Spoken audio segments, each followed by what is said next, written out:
Welcome back to my YouTube channel, Diamond Storyline. Welcome to another movie recap. A sharp flash of light bursts from the machine, and in an instant, the man sitting in the chair is gone. Not gone exactly, but shrunk.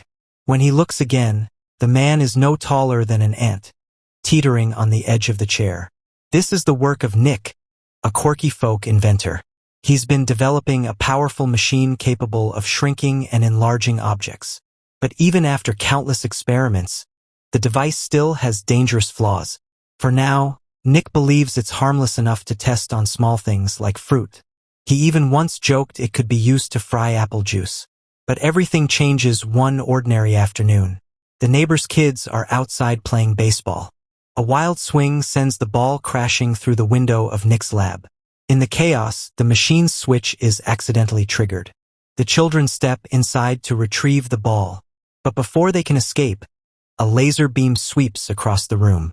In seconds, the four kids are reduced to microscopic size, no bigger than insects. Suddenly, even a single nail on the floor looms over them like a towering wall.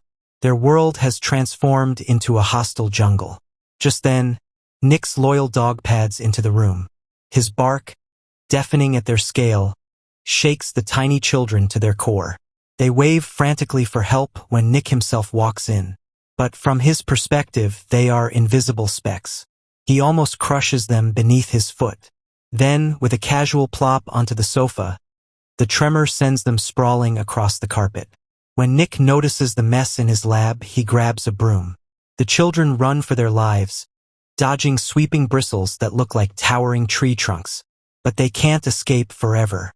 Swept into a dustpan and dumped into the trash, they are carried outside as garbage.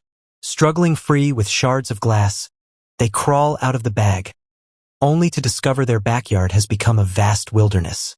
Blades of grass rise above them like skyscrapers. Drops of dew glisten like giant glass orbs. Even sliding down a single stalk of grass feels like riding a playground slide. Suddenly, a fluttering shadow passes overhead. The kids duck for cover, but it's only a butterfly. They continue on, only to be stopped by an enormous river cutting across their path. First, they're puzzled. There was never a river in their yard. Then the realization strikes. It's just a puddle, a pool of dog urine, now magnified to impossible scale.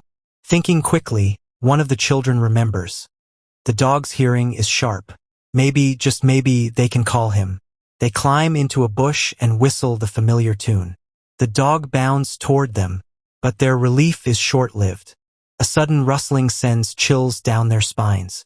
Out of the shadows, a cat prowls forward, terrifying even to the dog. The bush shakes violently, and one of the brothers loses his grip, falling onto a flower. At that exact moment, a bee heavy with pollen hovers nearby and snatches the boy away. His sibling doesn't hesitate. He leaps onto the bee's back, clinging tightly as the two are carried high above the yard, swooping dangerously close to disaster. From the ground, Nick notices the commotion. Baseball bat in hand, he swings at the buzzing bee, completely unaware that his children are riding on its back. The swing narrowly misses. Had he connected, it would have been fatal. But something about the scene sparks a realization. Nick stares at the bat, then at the shattered window of his lab. The thought gnaws at him. He rushes inside and finds the unmistakable sign. A sofa reduced to dollhouse size. His heart sinks. The truth is undeniable. The children have been shrunk. He scans the room, panic rising, until his eyes fall on the broom. The broom he used to sweep earlier. And then it hits him. They must have been mistaken for trash and thrown out the door.